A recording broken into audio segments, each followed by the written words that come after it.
Welcome to Fan for Racing Radio. I'm Fan for Racing Sharon, and joining me today are Jay Huseman and Taz, and we are here today for the In-Season Challenge Fantasy Preview for Round 4. So let's do a review of how we all fared from last week. I think Jay was our winner. Well, yeah, and I even looked at it wrong of trying to look when we first, because again, in my mind, Bowman should have won that matchup, but didn't. So we all had Bowman, and that was a wrong one. So we all got that wrong. I did have the other three correct, but man, at this point, and it's getting tougher as we get ready to talk about just the two matchups we got today. You would think the less there is, the easier it would be, but I think we're getting some of the harder matchups. Okay, and Taz, how did you do? I was 1 for 4, and that is Tyler Reddick taking the deal. Tyler Reddick is one in my initial bracket. I had going for the $1 million prize anyway. So when we get to that matchup, we know who I'm going to stick my guns with, being that he's got me this far, and I'm not going against it. Well, and for me, I ended up with 2 for 4. I had a 50% thing going. I got the Nemechek. That was the one I really agonized over. I wanted to take Jones, and at the end, Nemechek was ahead for most of it. Jones was ahead once in a while, but Nemechek prevailed in that one, and I had Gibbs over Smith, and so I prevailed there as well. So we all missed on Ty Dillon, and I made a statement. I said, if Ty Dillon wins this one, I'm going to have to take him all the way. And I don't know if you guys are going to hold me to that or not, but Ty Dillon has that lucky horseshoe going for him in the in-season challenge. So we'll see how that prevails. I was really hopeful. Priest was up front for a good part of it, but then he got banged up and fell back at the end. But Reddick was right there on his tail the whole time. Reddick was in that picture. So I ended up losing out on Priest and on the Bowman one. So now we're ready to take a look at what it's going to be here for this next one.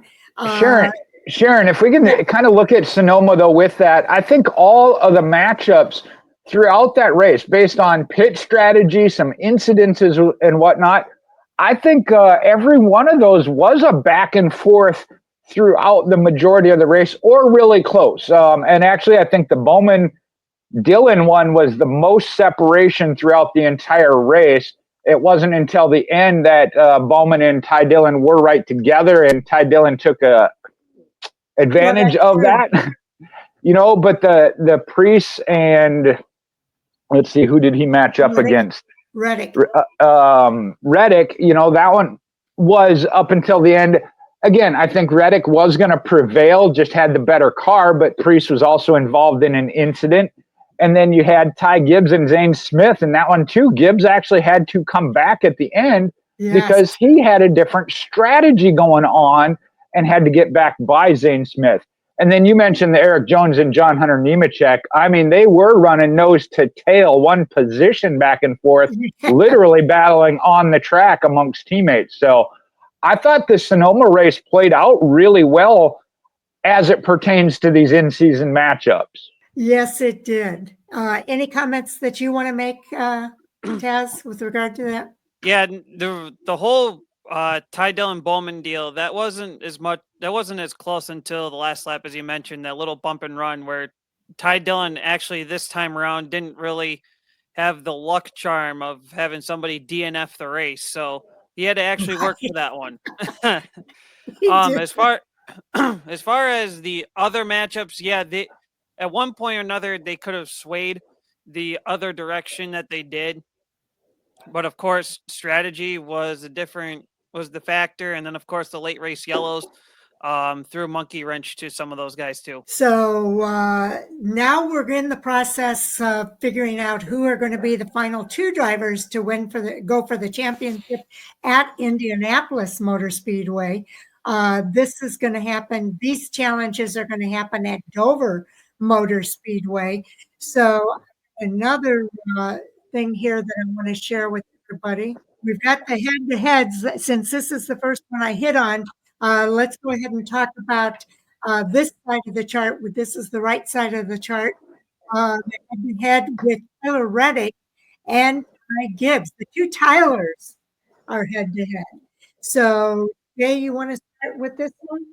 Of course. I'm going to go swap over here. Jayski had a few notes up in our national news and notes. So break that down real quick. Tyler Gibbs is the number 6 seed. He is the top ranked seed to remain. Tyler Reddick is the number 23. Now, Reddick has made 6 starts at Dover compared to Gibbs 2. Gibbs a better finish, average finish, 11.5 than Reddick at a 14.5. And this is just when it comes to Dover. And then Reddick has 2 top 10 finishes as Gibbs only has one. And I looked it up real quick the other night before we went off the air. If you look just at last year's race, I believe they finished 10th and 11th. Gibbs that 1 spot better than Reddick. So this one really is going to be the matchup, I think, that determines not just the final 2, but probably, in my opinion, the actual overall winner. I am going with Gibbs, and I know, let's see where the other statistics were there. This one really was you look at 42 races in the next-gen car. Gibbs has 42, Reddick has 65. This season in matchups, Reddick has the advantage 12-8. The track is 1-1. Similar tracks, and I don't know what they consider similar. I don't know what's a whole lot similar to Dover other than 1 mile track, but Reddick does have that just a little bit, 18-12. The only reason I am staying with Gibbs, kind of like Taz mentioned, I had Gibbs in my final 4, losing to Blaney. Blaney is no longer there. I'm going to go ahead and move Gibbs over, but for anybody that wants to talk about Reddick, I won't even argue because the statistics do kind of back him up. Both of them, when I look at momentum, haven't exactly had the strongest season. They've come on real good here during this in-season challenge this time of year. Reddick in a better position overall in the in the championship because he has been further up front. And honestly, I'm making more of an argument for Reddick than I am Gibbs. So I'm going to say Gibbs and leave it at that and hope for the best. Okay, so Taz? So I'm going with my gut of Tyler Reddick, being that I've stuck him all the way through the final on the original bracket. Yes, Ty Gibbs has the better average finish of 11.5 to Reddick's 16.0. For what I have, the average start favors in Tyler Reddick versus Ty Gibbs. The best finish, however, leans over to Tyler Reddick versus Gibbs because Gibbs' only 1 top 10 finish is his best finish of 10th, whereas Tyler Reddick, his best finish is a 7th place. So, and the lowest finish that they've had in terms of that, Gibbs 13th, Reddick 30th. So, Jay, that might help your argument of Ty Gibbs and that factor. But I'm going with the experience on this side of things. I'm not saying Ty Gibbs will be somebody that you necessarily have to pick or go against, but in terms of what Sharon had pulled up, and this was the same thing I had pulled up, Reddick and Gibbs have run within 5 spots of each other within 425 laps in the last 2 Dover races. So this is one I would definitely keep my eyes open for. These two can go back and forth. This could be what you would consider a coin flip, but I'm going to be the tie of Tyler Reddick. Okay, so you're taking Tyler Reddick. And nobody caught the pun of that one. The tie, yeah. You're gonna make it a tie. There you go. If you're an odds better, you're going with a tie of some sort because 3 of the 4 are Ty Dillon, Ty Gibbs, and Tyler Reddick. So exactly, there's 3 ties in this in-season challenge. Yes, I have been back and forth on this one. I kind of was going the Reddick side of it. And I wanted to look at, and I'm going to bring that up, what Jay was looking at with regard to the in-season challenge for the news and notes. We've got Ty Gibbs. Ty Gibbs made 6 Cup starts at Dover compared to Gibbs only 2. Gibbs has the 11.5 better average finish than Reddick at 14.5 at Dover. And Reddick has 2 top 10 finishes at Dover. Gibbs only has the 1 because he only has 2 starts there compared to Reddick's 6. So there is something to be said for that. If you look at the statistical report as it relates to these drivers, Tyler Reddick, Ty Gibbs is a little bit ahead there. He shows a 21.5 average start. Mid-race, he's at about 11.5. And then his average finishing position comes in at 11.5 compared to Tyler Reddick. Starts at 12.2. Mid-race, he's at 10.5, but he ends up finishing at 14.5 compared to the 6 races that he has and Ty Gibbs.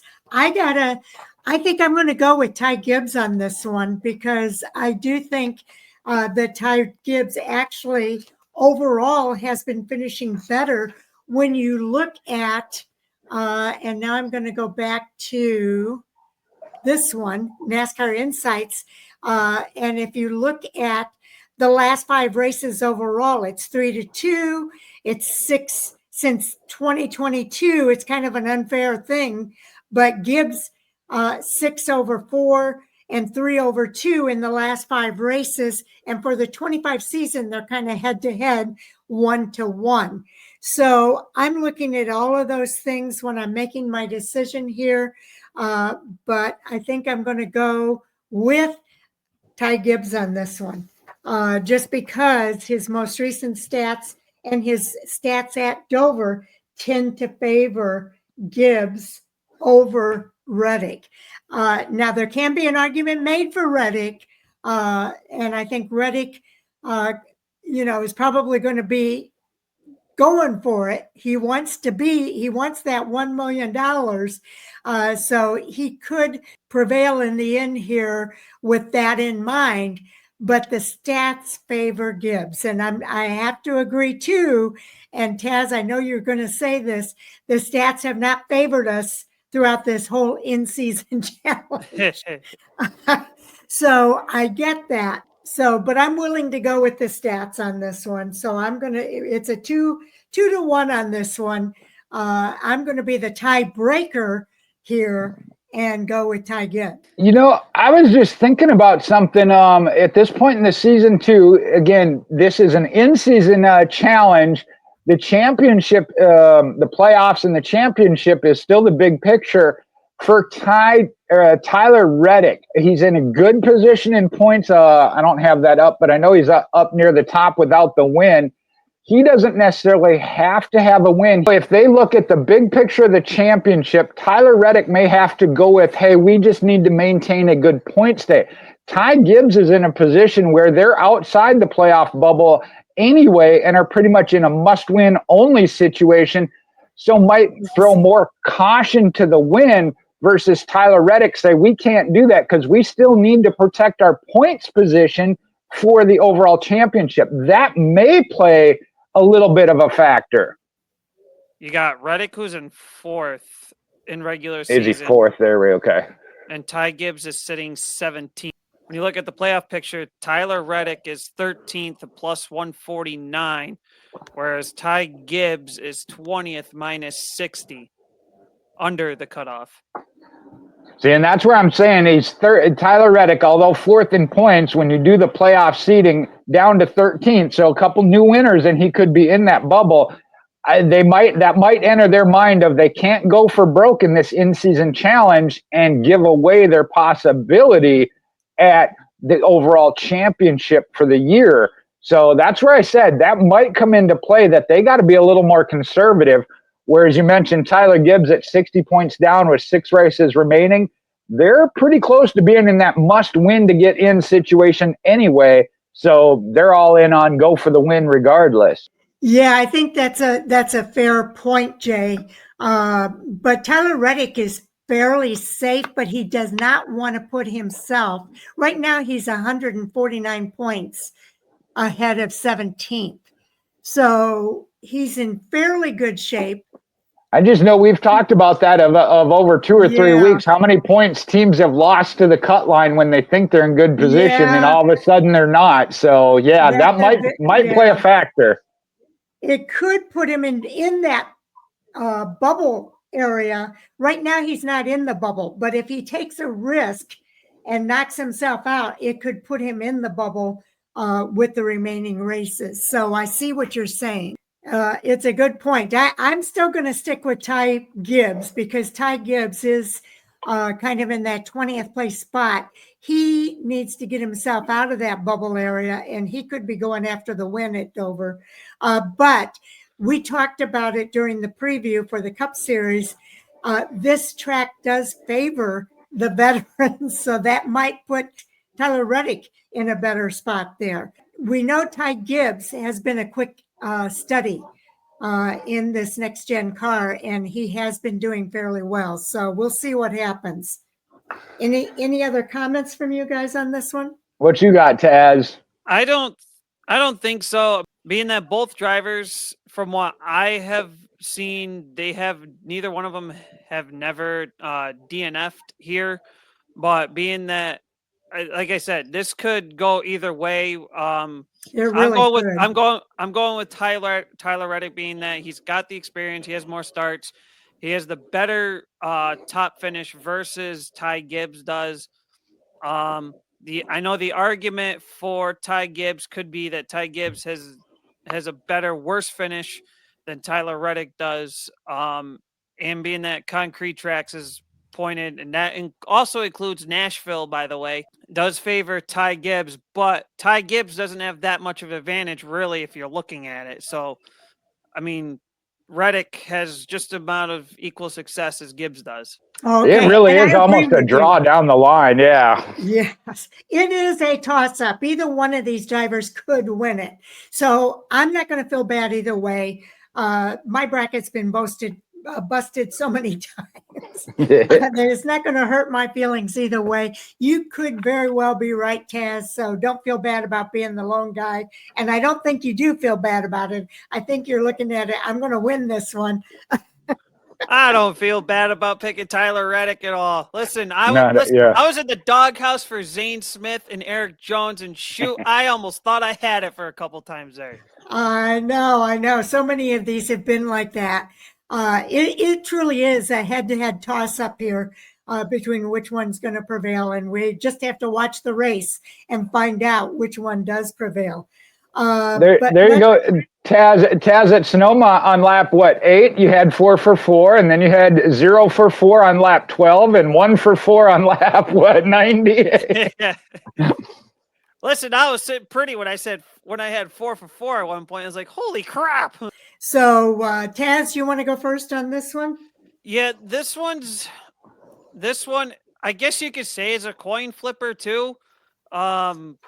Being how Ty Dillon's been with this tournament. I mean, Ty Dillon in his 3 matchups has gone on to the next round based upon a DNF, but he earned this spot in the final 4 of the in-season challenge, being that he had to do a bump and run to Alex Bowman. Hunter Nemechek, though, had to battle his teammate, which was a back-and-forth battle all race long between him and Eric Jones. Now we head to Dover for these two. This is one where these two have never competed against each other at Dover in the Cup Series. So this is going to be a first-time matchup ever. And, of course, it's in the in-season challenge deal. So, really, you sit here and think, who's got the better head of the other one? You could say Ty Dillon, being he's got more starts, but Ty Dillon has yet to even record a top 10 at Dover. And Nemechek isn't much better. I'll say Nemechek ain't much better, but I think it'd be amongst the two. Ty Dillon could have the edge, being that he has led a small chunk of laps at Dover before. So really you can make the case for Ty Dillon. However, with how Legacy Motor Club has been running the last several weeks, and the talent of John Hunter Nemechek, you put those two together, I'm sticking my guns in with John Hunter Nemechek. Okay. Jay. All right, so Sharon's got that up there. If you can't see it, I'll go ahead and read it for you. John Hunter Nemechek, the number 12 seed. We know Ty Dillon's the number 32 seed, the last seed. Dillon does have the advantage. 11 starts at Dover compared to Nemechek's 3. Nemechek has a slightly better average, finishing average, 21.3 to Dillon's 25.1. But Dillon has the best finish of 14th versus Nemechek's Dover finish best is 20th. Neither one of them very strong stats. However, a couple of things I look at here.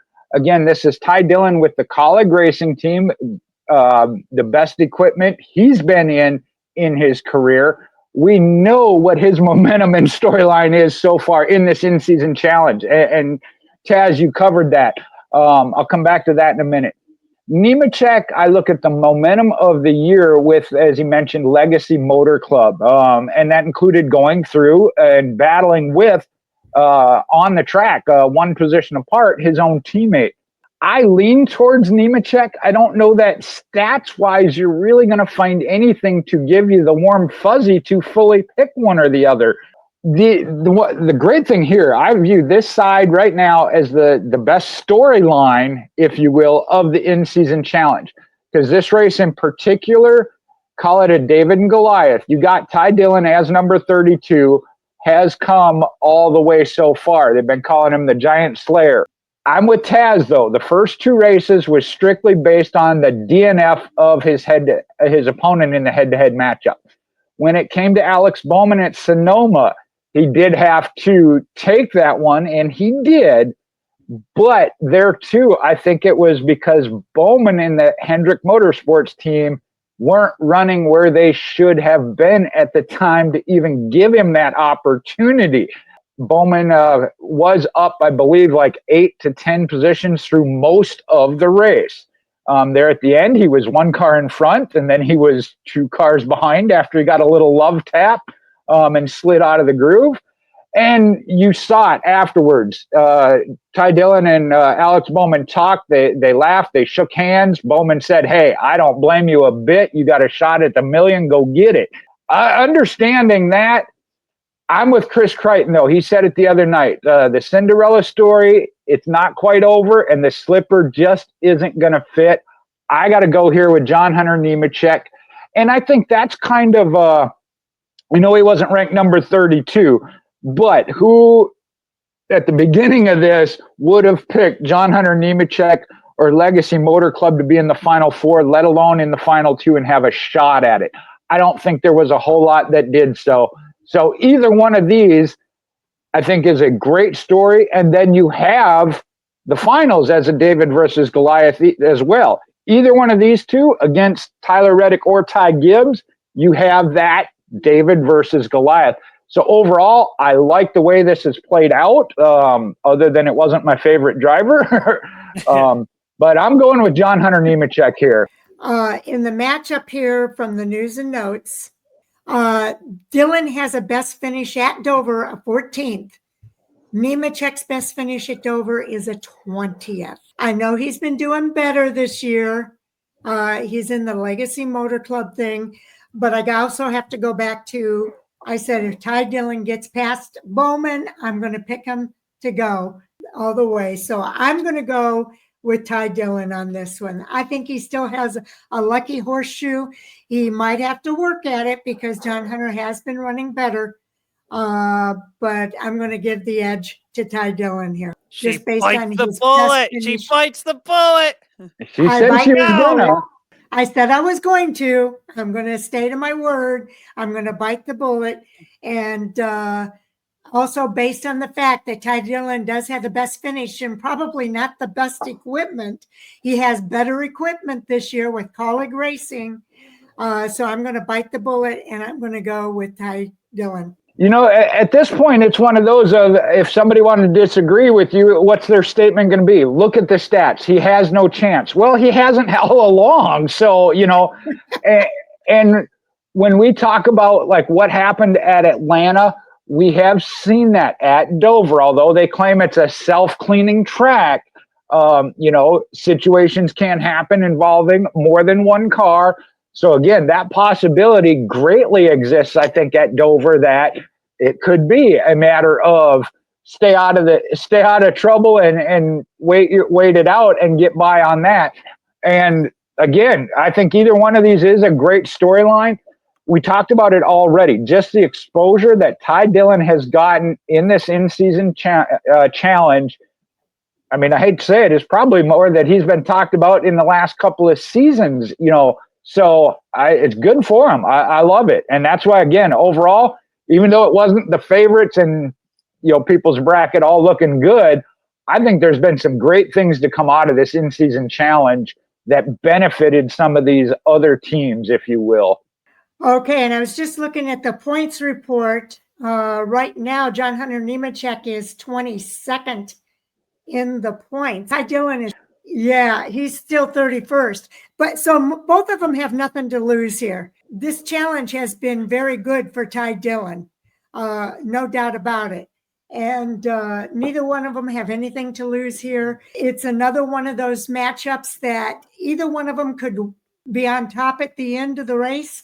We'll have to wait and see and watch the race. I think Ty Dillon's experience at that track is going to favor him. And I mean, he was in Germain equipment at one point, and that was a third RCR car at one point. I think he's got good equipment this year, and I think that's going to favor him as well.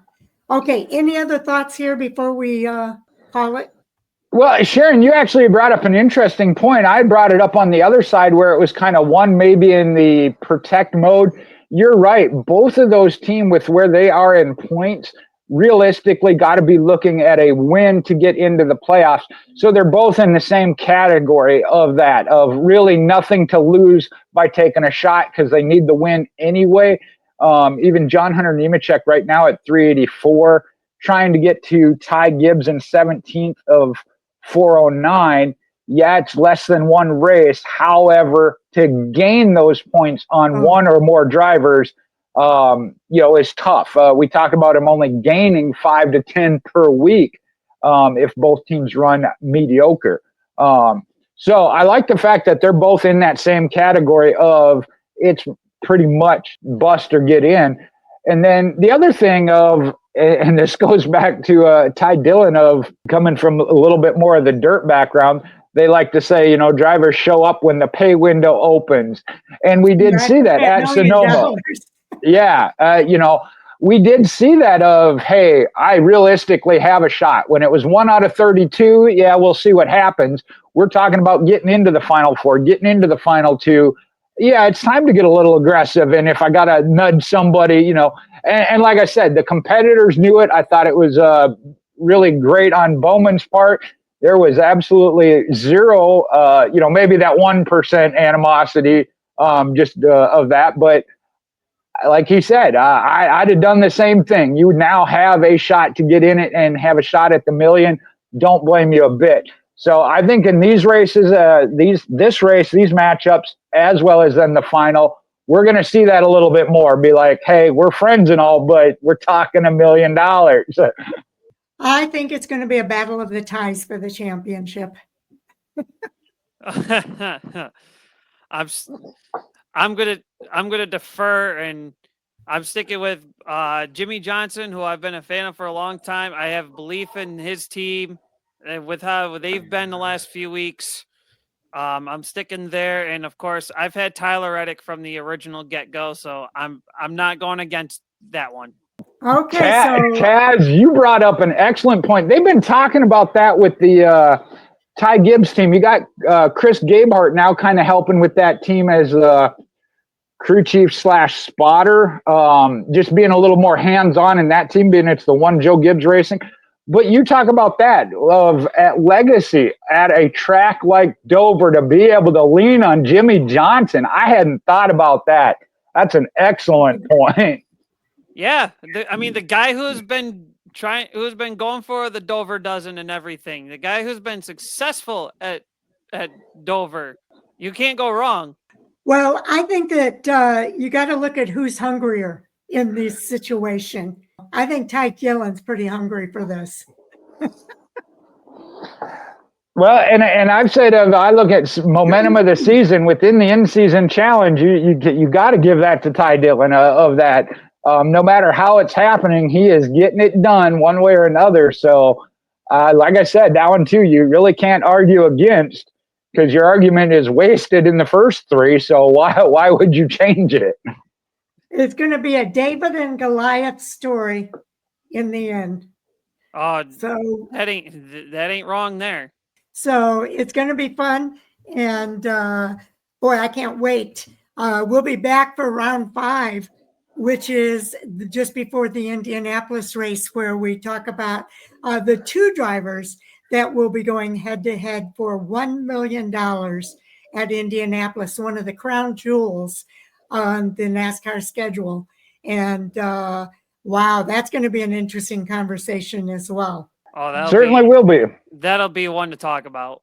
That'll be one to talk about, and I think it's going to be very interesting when we come back next Friday and finish up the in-season challenge previews, and of course the race that weekend will close up, and we'll know who is the driver that earns that $1 million at Indianapolis, and is NASCAR still offering $1 million to anybody at this point? I can't imagine anybody having a good bracket. No, I heard something about whoever was even the best of what's left. I think $10,000 was the most that could be won now, based on the numbers. They break it down of, okay, you don't win a full perfect bracket, is your shot at the million. The money decreases with how many you have right up to, other than a perfect. Yeah, I think it's down to 10,000 now is the most that can be won. Oh, okay, but there are people in contention for the 10,000? I think that's what the minimum guaranteed was. Again, I don't know that officially. I heard that, if I'm not mistaken, on Sirius XM while driving, that was one of those of they guarantee that amount. Again, even if you're only got 1 out of 4 right in the final, it has, that at some point they're going to give out some amount. And like I said, that is not official. That is just what, to the best of my recollection, how do I say this politically? To the best of my recollection, this is what I recall hearing. And it was from a caller in a discussion of this might be so. I'll just throw that out there. Absolute, complete disclaimer. Well, I will say this about us, is that I think we've made it interesting anyway, and it'll be fun to see how it. I don't think any of us have won $1. So what does that tell you? Yeah, right. It's been hard to even say we've claimed bragging rights on this one. Exactly. Because I don't even think we can claim bragging rights anywhere along the way. So anyway, do watch for more. We'll be on the other side of all the racing this weekend. On Monday, we'll do the reviews for all of the racing, as well as our Hot Topic Sound Off conversation. And we'll do that at 10 o'clock Eastern time with our live stream. And All Sports All Day, we're so happy that you joined us, because he was very interactive with us throughout the show on Hot Topic Sound Off until it was time for him to go to bed. And I think all of us should have folded at that point, because it was time for all of us to go to bed. But anyway, we really appreciate that interaction. Sharon, I know we talked about this. If I can tie a couple things in here as a preview for our hot topics on Monday, as well as even tying it a little bit into this in-season challenge. Can Tyler Reddick put aside the distraction as his team will be running as an open team at Dover, as 2311 was denied the injunction? Yeah, so they will be, 2311 and Front Row Motorsports running as open teams here at Dover and Indianapolis. And we'll talk about that, though, come Hot Topics. I do want to tell everybody, thank you so much for watching. We do appreciate each and every one of you. It does mean a great deal to all of us that you take the time to hear what we have to say. And we hope you're enjoying it as much as we're enjoying doing it. So with that, guys, do you want to do any shout outs as far as your handles, how people can follow you or anything like that? Only thing I pretty much have at the moment is my Twitter, which is at TNT Network 61. I may slowly get back into the YouTube side of things personally. We'll see how that goes, depending on my personal schedule life and how busy that can be. But for now, you can follow me there, and you'll see either my random posts of racing or any other nonsense I could be up to. Okay, I like it. Jay? Instagram and Twitter is MoparMJ8. Michael Hoosman on Facebook. Probably not going to be at a track this weekend. I don't know for sure yet. Jackson Motor Speedway, your Capital City Raceway, has the Hot Shot Shootout coming up in 2 weeks, though.